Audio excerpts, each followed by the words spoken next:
WISH-TV. Watch that damn television now. Watch the shit off. You two don't hush, I'm gonna sew your lips together. Harsh language and harsh actions all taking place at a facility where your tax dollars are supporting.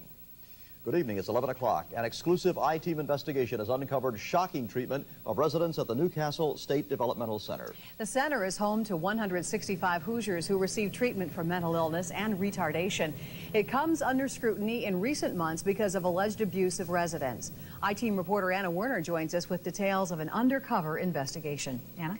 Well, Debbie and Mike, what you're going to see may conjure up some of your darkest fears of institutional living. The language you'll hear is cruel and profane.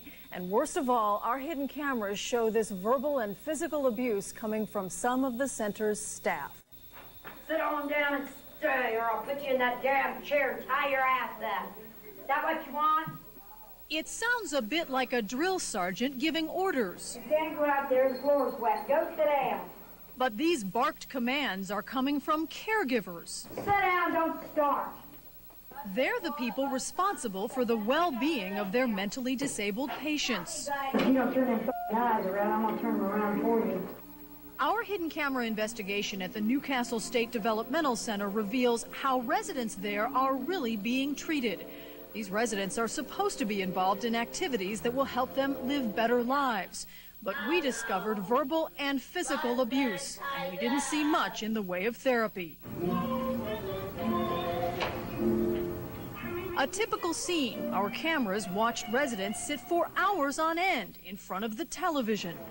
This resident dared to move, and this is what he heard. Don't even think about it, you'll have. Just sit there and enjoy the car show. Let's see, that's about the third warning. You're headed for the tie-up chair. Watch what happens when he tries to get up again. Sit on down and stay, or I'll put you in that damn chair and tie your ass up. Is that what you want? Tie him up. He ain't gonna quit. He's getting wound up. They're taking him to the tie-up chair. Patients can be restrained in this chair for brief periods of time if they pose a clear danger to themselves or others. But all this young man did was try to get up off the couch.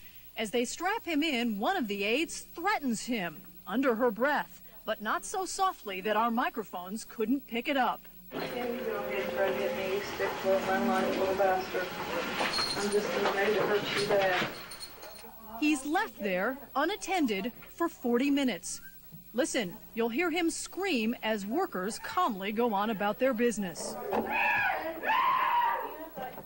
This resident acted up, so he was forced to sit with his head against the wall. I hope y'all cramped up. Get your head up there against the wall. The staff is allowed to use this technique with this resident, but only for 5 minutes at a time. This resident sat here for an hour and 40 minutes and put up with more of that verbal harassment. Get up there. But the worst examples of abuse we caught with our cameras were unmistakable.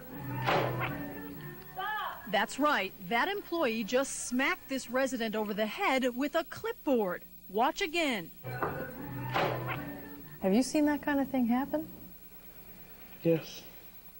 Employees we talked to say abuse like that is routine. How often does something like that happen? Usually sometime every day. I think for certain individuals that are not very well liked, they can be in extreme danger. One staff member might have a bad day and decide they're going to take it out on the person they dislike the most. The Newcastle Developmental Center was the subject of a grand jury investigation last fall. One staff worker was indicted on abuse charges. Tomorrow, we'll hear from the state police officer who's assigned to Newcastle. Also tomorrow, Governor Frank O'Bannon is scheduled to visit the Newcastle facility in response to our investigation. Mike and Debbie. Do you have any way of telling how widespread the abuse is at this place? Well, there were a couple of workers who were particularly aggressive in the units where our cameras were placed. Those two people have now been suspended as a result of our showing some of this to some of the state workers at Newcastle. But the problem of inappropriate staff behavior is far from isolated, and we're going to show you some more examples of that in the nights to come. All righty, Anna, thank you. Anna, thanks.